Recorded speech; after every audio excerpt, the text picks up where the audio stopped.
being said, you have the awareness piece, which I guess is kind of, the fundamental step in being prepared and resilient. So you have that information, that's kind of where you start, but then what do you do with this?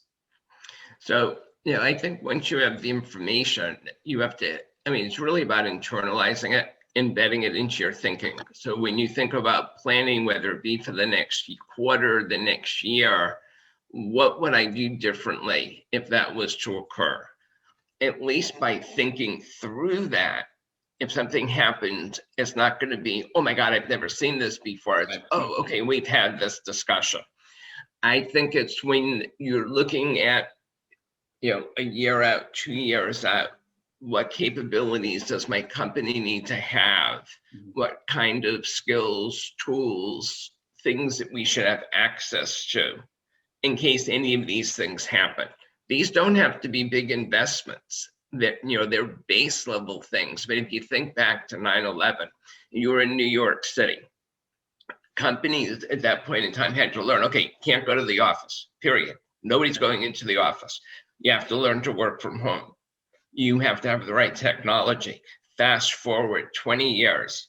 So last year with COVID, a lot of the companies, especially financial ones in New York City, didn't have a problem because they already had plans. What if they had to work from home?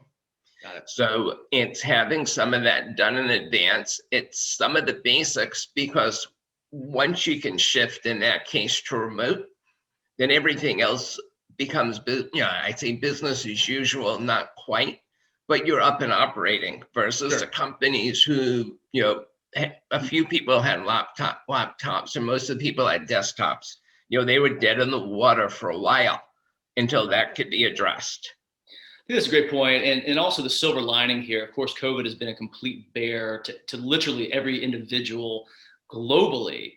However, I do believe because of the situation, companies have almost developed a baseline of preparedness, because most of my customers are still remote. They have figured it out. And in the event they go back to work and something else happens, which inevitably it will, they'll be in a much better position to kind of continue business. And so again, it's COVID's terrible, but the silver lining is that I think it's kind of ratcheted up the awareness a little bit, which in itself is not a bad thing.